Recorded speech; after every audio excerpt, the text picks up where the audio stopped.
money come and gone, let's get straight to it. Been a businessman, it's bigger than music. Eyes on a new building with like 8 units. What's for sale, I might buy it all. Don't wanna put in work, now you just wanna ball. Got Louis bags with no money in them.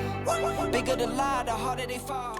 Yo, I haven't driven this car in forever. Not sure what's on the window. Looks like maybe some type of tree sap.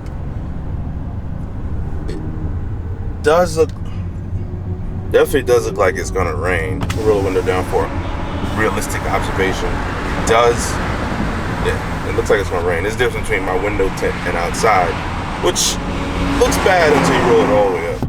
But if you look straight, I don't know if you guys see these little dots on the window. I thought it was rain. However, when you hit the wiper, which I'll kind of show you guys, don't go anywhere. So it's probably like some type of tree sap. I don't know.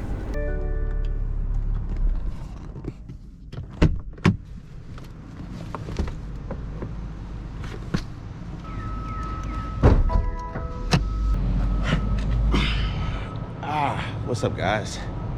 It's been a while. Well, feels like it's been a while. Before I go ahead and pop the hood on this car, I want to give you guys just a quick walk around. Bird shit. Yeah, that's curved. Got some little scrapes up here, nicked the autoflex right here a bit. Here as well. And nicked the side of this bumper. Pretty filthy, but nonetheless, still here. Car ain't always gonna be clean and immaculate, especially when it's your daily driver. It's not that bad. Worst come to worst, I could just replace the front bumper. However, the gold autoflex is officially gonna be coming off. You've seen the nicks and cracks. Every single wheel has pretty much some type of damage on it. Mostly not caused by me, but the tire shop when I swap the tires and maybe do another color. I'm thinking maybe all blacked out. Let me know in the comment section below what you guys would want to see on the car, or just peel it back and just have it stock serum gray trim. Don't judge me about that line. I want to welcome you guys to the glorious B58. If you guys have not seen the previous dyno videos, dyno at about 515 horsepower, 673 wheel torque. Cannot wait to get this thing out in the street. My tuner, Mike Body, STI Mikey, on Instagram. Go ahead, check him out. If you guys need your B58's tune, like Supra or M340, definitely go ahead and hit him up. He's like killing it right now. Has a cut mid-10s, quarter mile time with a 1.65 60 foot, I think. Came out the hole like a bat. 7.07 60 to 130 time on a stock turbo. Same exact setup as my car. Not even sure if he has an intake, which kind of leads me into the second part of this video. Get a lot of comments from you guys, whether you have M340s, 340s, 335s, or whatever. I just got my car. What would you recommend I get first? So I just got my car. Do you think I should do this or that? First, I want to say congratulations on your new BMW, whether it be new to you or new to the world. One of the first things that most of you guys ask me is, what charge pipe do you have? And I had the charge pipe that came with the car. Now, a lot of you guys come from the M55 style engines, which in that case, I would be saying that's one of the first things you should do. I don't know if you remember my video years ago. I'll put it in one of them little corners where I blew the charge pipe on my car, literally after tuning it. I tuned it, made a half a block, blew the charge pipe. Now, here's why the B58 is a lot different. I'll go ahead and explain now. Right underneath right here is your charge cooler. That is basically like the intercooler for this car. The M55, guys, you'll remember, it sits right down below here. On the M55 was air to air, whereas on this B58 is actually air to water. So if we look at this end of the charge pipe, you'll see it's attached to the motor. It goes all the way down, and the other side is attached to the cold side turbo, the cold side of the turbo, which is attached to the motor. Now, over time, those plastics tend to become weak under there, and with an air-to-air intercooler in the M55s, does not move with the motor. Some of you guys might know, some of you guys might not know. If you get in your car, you start it up, you can kind of see it flex when you hit the gas. Motors tend to move. The more torque, the more you get the flex, and the more worn out your motor mounts are, you also get a little more flex. So what ends up happening is the charge pipe attaches to the air-to-air intercooler, which is attached to the chassis of the car, does not flex under load, whereas the motor does. So picture you have a plastic thing, which when you getting boost and torque, and it will twist on the motor side, but would not twist on the intercooler side. That doesn't happen with the B58 because the whole charge pipe is actually bolted on the motor, if I'm making any sense, which leaves no stress on the actual charge pipe piece, which in turn does not blow as easy. I'm not sure if I'm making any sense, but that is kind of what I worked up in my head to make a little bit of sense as to why these charge pipes are a hell of a lot more durable than the ones on the N55. It needs no weak spot anywhere in the charge pipe in order to allow any type of flex. Me personally, I don't really think it's worth the money in upgrading the charge pipe. You can use that money for other things because chances are it's gonna hold up.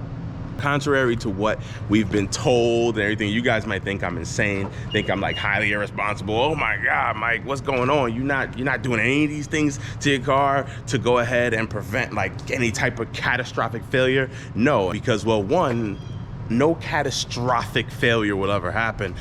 We tend to take old school advice for newer tech cars. A lot of older BMWs, more N54, you know, Volkswagens, newer, older Audis. Those cars probably needed a catch can because the carbon buildup on those intake valves are atrocious. However, these cars, even my N55, I haven't found the need for an oil catch can, especially if you're gonna upgrade your car, and I'll explain why. Now, if you take a look at this hose and other various hoses down there, I'm not gonna get too technical with you guys. That is a part of like the PCV recirculating system in the car. It's crankcase pressure from like blow by and other crazy things like that, and recirculates that air into the intake. Now, one of the downsides about that air going into the intake is that it's not 100% clean, pure air. It does come with oil, with little types of, I guess, oil droplets and stuff like that, which eventually get caught on the intake valves. I've had my M55 for about 2 years. I've done a plethora of things to the car, and in the end, we've checked and checked. After 84,000 miles, it was determined that I've never really come close to needing a carbon cleaned up. Now, we'll have to say my car was not 100% stock for majority of the time.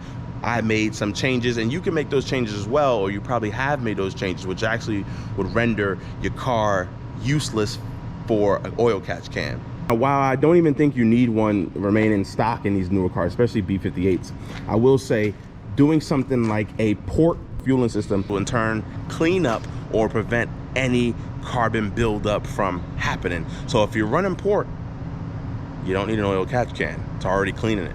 Second thing I will say, which I've done on my BMW 435, is to run a totally different big turbo and have all these recirculating things vent to air. There's a whole bunch of different variables and this, that, and the third, and you need to get the car tuned, but when you're running big turbo and fuel and stuff like that, I mean, it has to happen anyway, right? Those bigger turbo setups and pures do not count because they kind of use the same systems. The air never recirculates and make it back into the intake tract, which means oil ain't even heading in that direction. It just vents out to the air.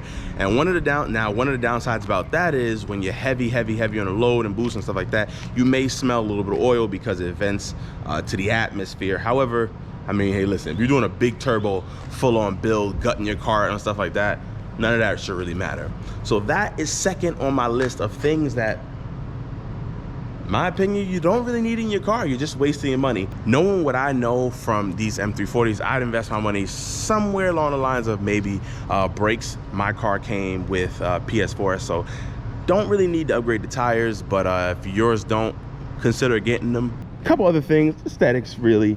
Spacious, it makes the car look a heck of a lot better, brings it out. An ethanol sensor, which also picked up from Burger as well, provided from Fuel It. You can see that janky setup, but it works. I would invest in something like that. If you want to run alternative fuels, something of that nature, you can spend the money on parts to just make your car look good. Definitely check out Pro Dipper for these types of things. He can color any part of the car. He can do the whole car. He can do the headlights if you don't want to see anything. He can do the windows if you don't want to see anything. He can do the wheels, tires, etc. If you're interested in upgrading side markers, check out USR. They have black and clear. I made videos on that as well. Once again, Burger Motorsports for the spacers, which bring the wheel out, which is very, very visual in my opinion. You can probably go just a tad bit more aggressive. I lowered the car so it's not as perfect as it was when it was raised a bit. And then suspension kit for the M340, just buy the whole thing if you're looking for something really, really nice. Subtle lowering, but it actually does make a huge difference in performance, driving, and looks when a stock M340 pulls up. This right here, carbon fiber trunk bit, was from eBay. I'll also include that link, or Amazon, one of the others, I forgot. Now this being eBay cheap, I will say it lasted a really good long time. Didn't do any kind of crazy coating on this.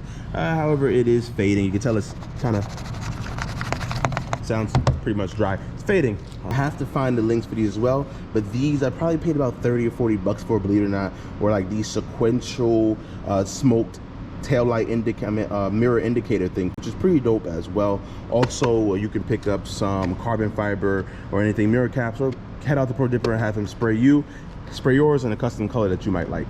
Actually, last but not least, if you guys need some crazy decals like this made in a dope ass color, you go hit up Pranko Rapid BJ. You're gonna take care and get your car all nice and stick it up in the company or brand that you want. I mean, you can rock everybody else stickers, but your car, you pay for it, you put the money into it, so rock your own. I have one more thing on the list before I go, and I know it's been a long video, but just bear with me here, because I've never believed in installing air intakes. If you're looking to extract more power or whatever the case may be, it's only just, in my opinion, a visual mod and, like, I guess a sound pleasing mod, because you can hear induction noises. Now, on both my 435 and the M340, I decided to run a air intake, and I have noticed when installing a upgraded turbo top end, the car breathed beautifully. Not the case for this car, still stock turbo, and I think the stock intake can handle everything the stock turbo can throw at it. However, if you guys are looking for that sound, then I guess you can lean towards it. But it's still gonna go on my list of waste because of how much intakes cost these days. They are fairly expensive for what they can provide on stock turbo. Now, if you plan on upgrading a Pure 800 or a Big Boost kit or something of that nature, I will recommend a intake. Majority of you guys have burbles on them anyway, so I mean, you'll have the burble sound and a nice exhaust sound, and the intake sounds pretty good too. But in the B58, it sounds pretty weird. You have to get used to it. It sounds like a really weird vacuum cleaner, if you ask me. If you must get one, it is right here. I have this one provided by Keys Motorsports and MST Performance. Doesn't really relocate it like the Hondas used to back in the days to bring it down really low. It just replaces the box with another one, and it'll utilize the stock routes in order to get air shoved into the intake. Now, I can be completely wrong, and this car can blow up right now. Don't think so, but hey, it can. We take that risk when we tune cars. We take that risk when we do so many other things. The risk is so small with like charge pipe and oil catch can. It's like 1%. I don't think it really matters. It's more of a risk just tuning your car in general than it is to run stuff like that. So hopefully you guys like this video. I'm gonna go ahead and get out of here because, well, yeah. Mike from Slow Speed. Peace out.